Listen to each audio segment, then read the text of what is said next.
ubah hatiku, haleluya, menjadi baru. Amin, haleluya. Ubah hatiku Bapa, seperti diri Engkau Yesus, haleluya. Engkau penjunan, ku tanah liat, amin, haleluya.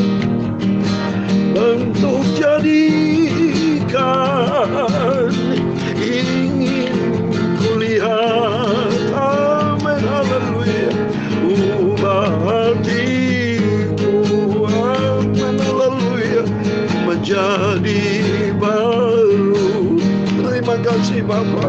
Ubah hatiku, amin, haleluya, seperti diri-Mu Bapa, haleluya. Engkau penjunan, haleluya, ku tanah liat, amin, haleluya.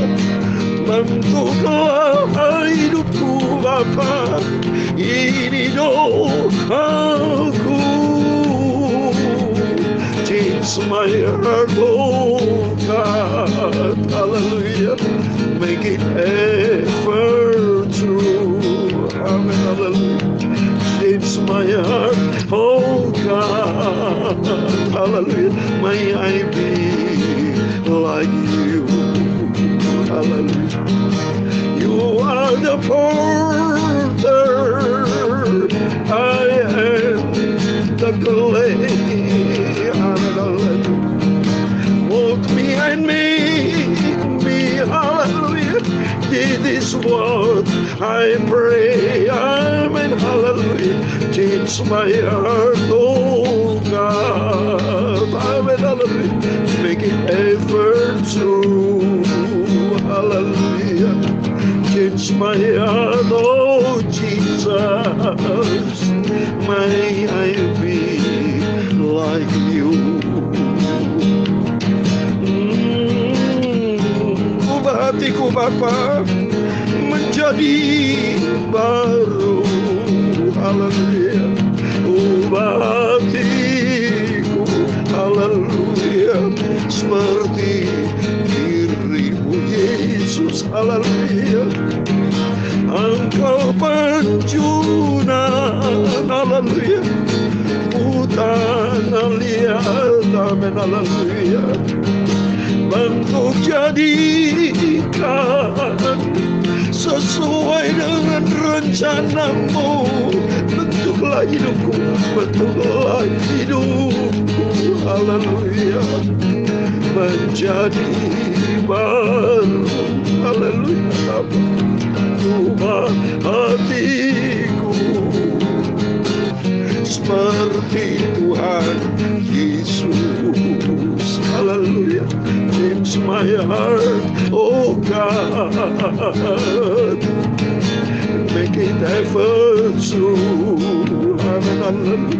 Change my heart, oh Jesus, may I be like you, amen, hallelujah. You are the potter, I am the clay, amen, hallelujah. Mold me and make me, this is what I pray, hallelujah. Ubah hatiku, amen, hallelujah, menjadi baru, haleluya. Ubah hatiku seperti diri-Mu. Dalam Mazmur Sulaiman pasal 4 ayat 23, jagalah hatimu dengan segala kewaspadaan, karena dari situlah terpancar kehidupan. Ya Tuhan, punya-Mulah kebesaran dan kejayaan, amin, amin, haleluya. Kehormatan, kemasyuran, dan keagungan yang segala-galanya yang ada di langit dan ada di bumi. Haleluya. Ya Tuhan, punya mula kerajaan, dan Kau yang tertinggi itu melebihi segala-galanya sebagai kepala. Sebab kekayaan dan kemuliaan berasal daripadamu, dan Kaulah yang berkuasa atas segala-galanya. Dalam tangan-Mu lah kekuatan dan kejayaan, dalam tangan-Mu lah kuasa membesarkan dan mengokohkan atas segala-galanya. Sekarang ya Tuhan Yesus Bapa kami bersyukur kepada-Mu dan memuji nama-Mu yang agung itu. It's my heart, oh Jesus, my faith ever true. Hallelujah. Change my heart, oh God, may I be like You. Sucikan mulutku Bapa, sebentar kami membaca firman-Mu Bapa. Kuduskan tubuh jiwa rohku dalam nama Yesus. Layakkan aku baca firman-Mu, supaya aku menjadi serupa dengan Tuhan Yesus, memiliki karakter ilahi, karakter Kristus, menjadi serupa dengan Engkau sampai suatu hari kelak aku masuk surga. Terima kasih, ampuni Bapa segala dosaku, segala kejahatanku, kesalahanku. Ampun Bapa. Segala puji, hormat, segala kebesaran, ketinggian, kemuliaan, keagungan, kesempurnaan, kekudusan, tempat tertinggi di atas segala-galanya hanya bagi Allah Bapa di dalam kerajaan surga. Di dalam nama Tuhan Yesus Kristus kami hamba anak-Mu sudah berdoa. Haleluya. Amin, amin. Puji Tuhan, haleluya. Selamat pagi, selamat kita berjumpa kembali kepada Bapak Ibu Saudara semua yang dicinta oleh Tuhan Yesus. Bersama saya, saudara Bapak Ibu semua dicinta oleh Tuhan Yesus. Menjadi kerinduan kita bersama, sesuai dengan pujian ini, ubah hatiku Tuhan, putih seperti salju. Sebab kalau kita hidup tidak diubah, berarti kita masih menggunakan kehidupan yang lama. Kualitas hidup lama tidak laku, saudara, di dalam kerajaan surga. Maka Tuhan berkata dalam Yeremia 18 ayat 4, seperti seorang apabila bejana yang sedang dibuatnya dari tanah liat, di tangannya itu rusak, maka tukang periuk itu mengerjakannya kembali menjadi bejana lain menurut apa yang baik pada pemandangan. Jadi hidup kita orang berdosa, hidup kita dulu rusak, tapi dibentuk oleh Tuhan Yesus. Mari kita mau diubah sama Tuhan sesuai dengan firman Tuhan. Mari kita baca. Pagi ini kita membaca 1 Raja pasal 12. Puji Tuhan. Mari kita baca 1 Raja pasal 11. Sudah selesai, kita masuk sekarang 1 Raja pasal 12, satu pasal penuh. Kita baca dari ayat 1 sampai 33, cukup panjang karena ceritanya bersambung dan Tuhan akan memberkati Bapak Ibu Saudara semua. Amin. Demikian firman Tuhan. Kemudian Rehabiam pergi ke Sihem, sebab seluruh Israel telah datang ke Sihem untuk menobatkan dia menjadi raja. Segera sesudah hal itu kedengaran kepada Yerobeam bin Nebat. Pada waktu itu dia masih ada di Mesir, sebab ia melarikan diri ke sana dari hadapan Raja Salomo. Maka kembali ia dari Mesir. Orang menyuruh memanggil dia, lalu datanglah Yerobeam dengan segenap jemaah Israel dan berkata kepada Rehabiam, ayahmu telah memberatkan tanggungan kami, maka sekarang ringankanlah pekerjaan yang sukar yang dibebankan ayahmu dan tanggungan yang berat yang dipikulkannya kepada kami, supaya kami menjadi hamba-Mu. Tetapi ia menjawab mereka, pergilah sampai lusa, kemudian kembalilah kepadaku. Lalu pergilah rakyat itu. Sesudah itu Rehabiam meminta nasihat dari para tua-tua yang selama hidup Salomo mendampingi Salomo ayahnya. Katanya, apakah nasihatmu untuk menjawab rakyat itu? Mereka berkata, jika hari ini engkau mau menjadi hamba rakyat, mau mengabdi kepada mereka dan menjawab mereka dengan kata-kata yang baik, maka mereka menjadi hamba-Mu sepanjang waktu. Tetapi ia mengabaikan nasihat yang diberikan para tua-tua itu. Lalu ia meminta nasihat kepada orang-orang muda yang sebaya dengan dia dan yang mendampinginya. Katanya kepada mereka, apakah nasihatmu supaya kita dapat menjawab rakyat yang mengatakan kepadaku, ringankanlah tanggungan yang dipikulkan kepada kami oleh ayahmu. Lalu orang-orang muda yang sebaya dengan dia itu berkata, beginilah harus kau katakan kepada rakyat yang telah berkata kepadamu, ayahmu telah memberatkan tanggungan kami, tetapi engkau ini berilah keringanan kepada kami. Beginilah harus kau katakan kepada mereka, kelingkingku lebih besar daripada pinggang ayahku. Maka sekarang ayahku telah membebankan kepada kamu tanggungan yang berat, tetapi aku akan menambah tanggungan kamu. Ayahku telah menghajar kamu dengan cambuk, tetapi aku akan menghajar kamu dengan cambuk yang berduri besi. Pada hari lusanya datanglah Yerobeam dengan segenap rakyat kepada Rehabeam, seperti ini dikatakan raja, kembalilah kepadaku pada hari lusa. Raja menjawab rakyat itu dengan keras. Ia telah mengabaikan nasihat yang diberikan para tua-tua kepadanya. Ia mengatakan kepada mereka, menurut nasihat orang-orang muda, ayahku telah memberatkan tanggungan kamu, tetapi aku akan menambah tanggunganmu itu. Ayahku telah menghajar kamu dengan cambuk, tetapi aku akan menghajar kamu dengan cambuk yang berduri besi. Jadi raja tidak mendengarkan permintaan rakyat, sebab hal itu merupakan perubahan yang disebabkan Tuhan, supaya Tuhan menepati firman yang diucapkannya dengan perantaran ayah orang Silo kepada Yerobeam bin Nebat. Setelah seluruh Israel melihat bahwa raja tidak mendengarkan permintaan mereka, maka rakyat menjawab raja, bagian apakah kita dapat daripada Daud? Kita tidak memperoleh warisan dari anak Isai itu. Ke kemahmu, hai orang Israel, uruslah sekarang ke rumahmu sendiri, hai Daud. Maka pergilah orang Israel ke kemahnya. Sehingga Rehabeam menjadi raja hanya atas orang Israel yang diam di kota-kota Yehuda. Kemudian Raja Rehabeam mengutus Adoram yang menjadi kepala Rodi. Tetapi seluruh Israel melontari dia dengan batu sehingga mati. Bahkan Raja Rehabeam hampir-hampir tidak dapat menaiki keretanya untuk melarikan diri ke Yerusalem.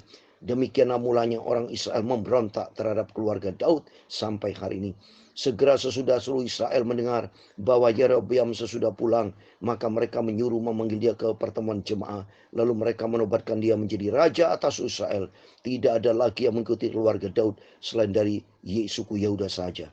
Ketika Rehabeam datang ke Yerusalem, ia mengumpulkan segenap kaum Yehuda dan suku Benyamin, 180.000 tentera yang sanggup berperang untuk memerangi kaum Israel dengan maksud mengembalikan kerajaan itu kepada Rehabeam anak Salomo. Tetapi datanglah firman Allah kepada Semaya abdi Allah demikian. Katakanlah kepada Rehabeam anak Salomo raja Yehuda dan kepada segenap kaum Yehuda dan Benyamin dan kepada selebihnya dari bangsa itu. Beginilah firman Tuhan, janganlah kamu maju dan janganlah kamu berperang melawan saudara-saudaramu orang Israel. Pulanglah masing-masing ke rumahnya, sebab akulah yang menyebabkan hal itu terjadi. Maka mereka mendengarkan firman Tuhan dan pergilah mereka pulang sesuai dengan firman Tuhan itu. Kemudian Yerobeam memperkuat Sikhem di pegunungan Efraim, lalu diam di sana. Ia keluar dari sana lalu memperkuat Penuel. Maka berkatalah Yerobeam dalam hatinya, kini mungkin kerajaan itu kembali kepada keluarga Daud. Jika bangsa itu pergi mempersembahkan korban sembilan di rumah Tuhan di Yerusalem, maka tentulah hati bangsa ini akan berbalik kepada Tuhan mereka, yaitu Rehabeam, Raja Yehuda. Kemudian mereka akan membunuh aku dan akan kembali kepada Rehabeam, Raja Yehuda. Sesudah menimbang-nimbang, maka raja membuat 2 anak lembu jantan dari emas, dan ia berkata kepada mereka, sudah cukup lamanya kamu pergi ke Yerusalem, hai Israel. Lihatlah sekarang Allah-Allahmu yang telah menuntun engkau keluar dari tanah Mesir. Lalu ia menaruh lembu satu di Betel dan yang lain di tempatnya di Dan. Maka hal itu menyebabkan orang berdosa, sebab rakyat pergi ke Betel menyembah patung yang satu dan ke Dan menyembah patung yang lain. Ia membuat juga kuil-kuil di atas bukit-bukit pengorbanan dan mengangkat imam-imam dari kalangan rakyat yang bukan dari Bani Lewi. Kemudian Yerobeam menentukan suatu hari raya pada hari yang ke-15 bulan ke-8, sama seperti hari raya yang di Yehuda, dan ia sendiri naik tangga mezbah itu. Beginilah dibuatnya di Betel, yakni yang mempersembahkan korban kepada anak-anak lembu yang telah dibuatnya itu, dan yang menugaskan di Betel imam-imam bukit pengorbanan yang telah diangkatnya. Ayat 33 terakhir, ia naik tangga mezbah yang dibuatnya di Betel itu pada hari yang ke-15 dalam bulan yang ke-8, dalam bulan yang telah direncanakan rencanakan dalam hatinya sendiri. Ia menentukan suatu hari raya bagi orang Israel, dan dia yang tangga mezbah itu untuk membakar korban. Amin, puji Tuhan. Demikian firman Tuhan yang sudah kita baca.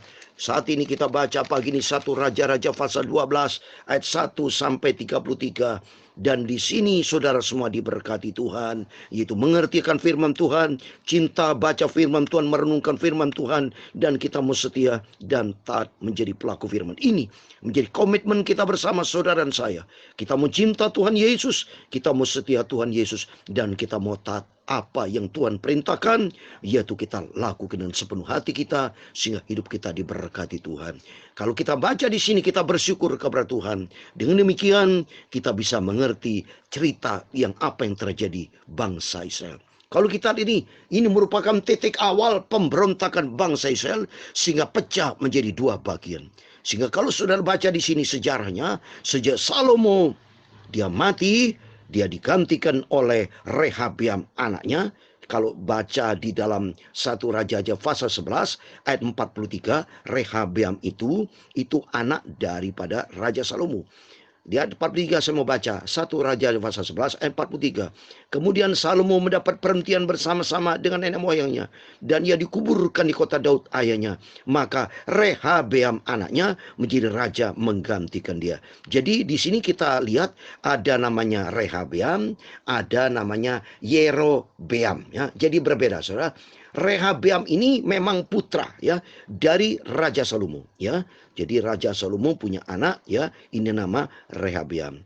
Tetapi kalau Yerobeam itu staf utama dari Raja Salomo. Kalau kita baca di 1 Raja pasal 11 ayat 28 itu dikatakan demikian. Yerobeam adalah seorang tangkas. Ketika Salomo melihat bahwa orang muda itu seorang yang rajin bekerja, maka ditempatkannya lah dia mengawasi semua pekerja wajib dari keturunan Yusuf.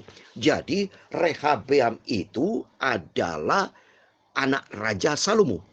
Tapi Yerobeam itu staf ahli atau staf utama dari Raja Salomo. Kalau kita lihat tadi sudah baca, Yerobeam itu adalah orang pekerja yang betul tangkas, dia capable, punya skill, sehingga diangkat menjadi salah satu orang kepercayaan waktu Raja Salomo. Dan waktu Raja Salomo sudah mati, dipanggil Tuhan, maka penggantinya Rehabeam. Tetapi di sini kita bisa lihat sejarah bangsa sudah mulai pecah. Ya, di sini pecah tertulis di ayat 19. 1 Raja pasal 12 ayat 19 dikatakan, demikianlah mulanya orang Israel memberontak terhadap keluarga Daud sampai hari ini. Jadi pecah. Ya, waktu itu pecah menjadi dua bagian. Yang untuk bagian utara dan selatan. 12 suku bangsa Israel pecah.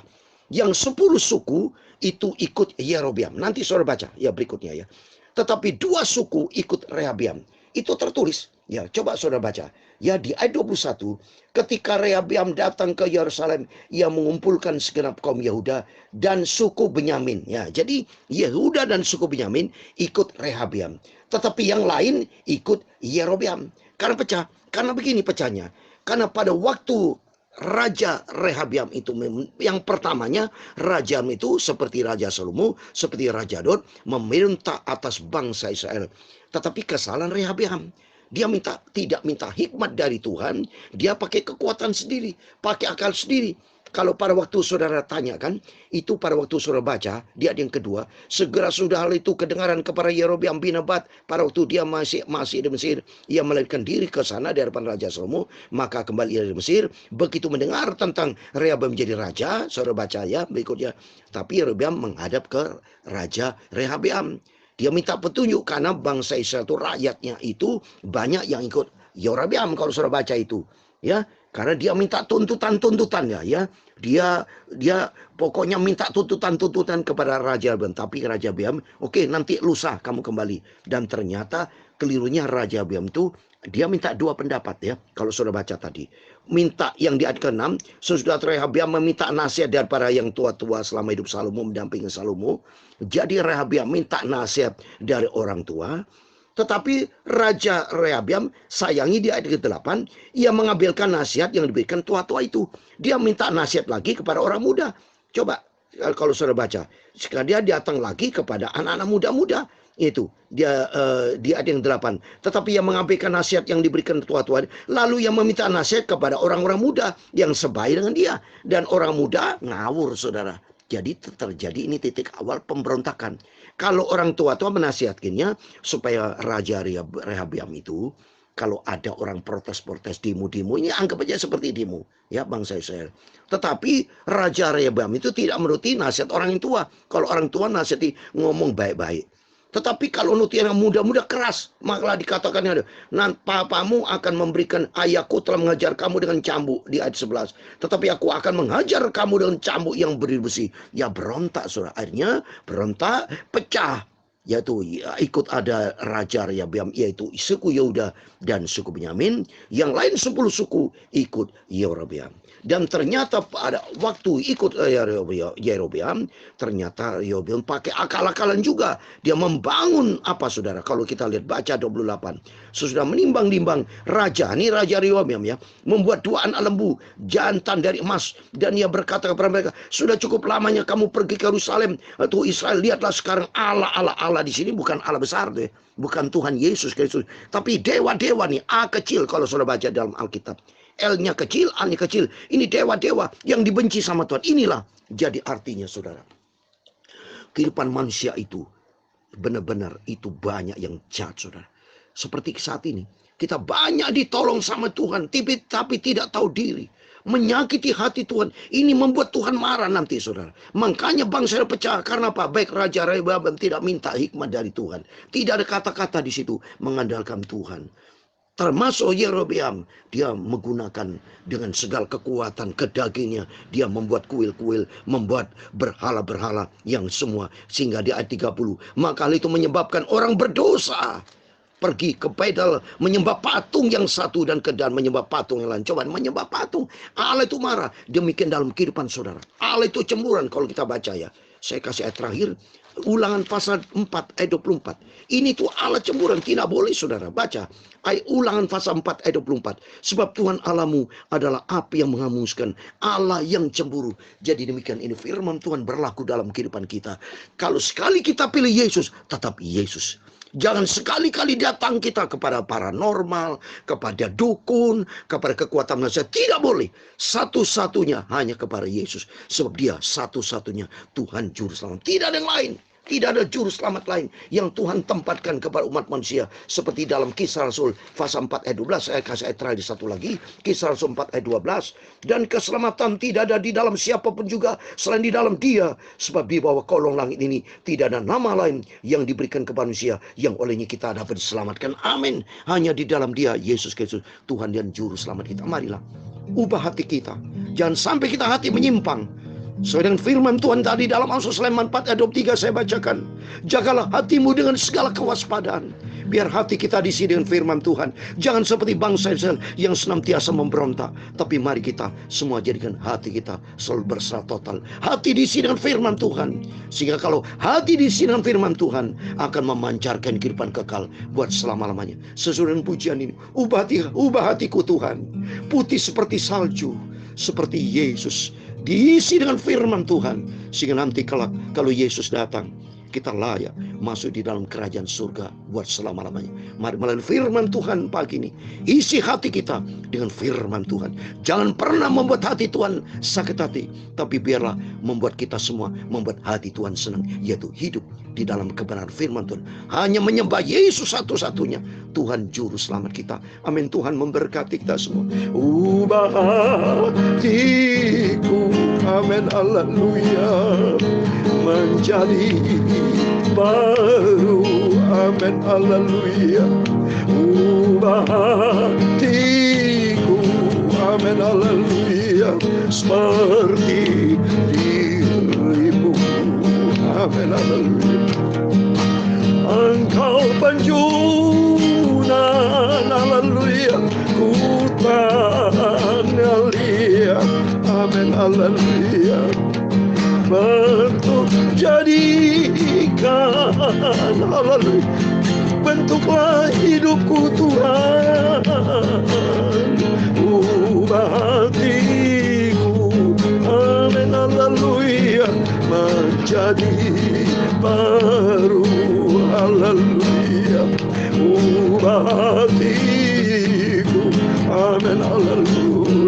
seperti Engkau, Yesus. Haleluya.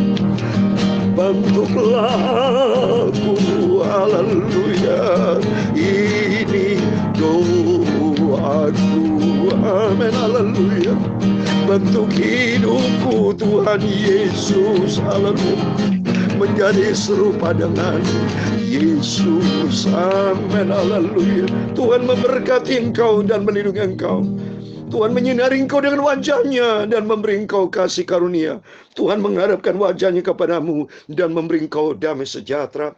Bapa kami yang di surga, dikuduskan nama-Mu, datanglah kerajaan-Mu, jadilah kehendak-Mu di bumi seperti di surga. Berikanlah kami pada hari ini makanan kami secukupnya, dan ampunilah kami akan kesalahan kami, seperti kami juga mengampuni orang bersalah kepada kami. Dan jangan membawa kami ke dalam pencobaan, tetapi lepaskanlah kami daripada yang jahat, karena Engkau-lah yang mempunyai kerajaan dan kuasa dan kemuliaan sampai selama-lamanya. Amin. Puji Tuhan. Tuhan memberkati Bapak Ibu Saudara semua. Selamat beraktivitas dan Tuhan bersama kita semua. Jagalah hati kita, jangan seperti bangsa Israel yang membuat hati Tuhan sakit hati, tapi marilah kita membuat hati Tuhan senang. Isi hati kita dengan firman Tuhan, sehingga hidup kita berkenan kepada Tuhan. Tuhan memberkati kita semua dan Tuhan bersama kita. Immanuel. Puji Tuhan. Haleluya. Amin.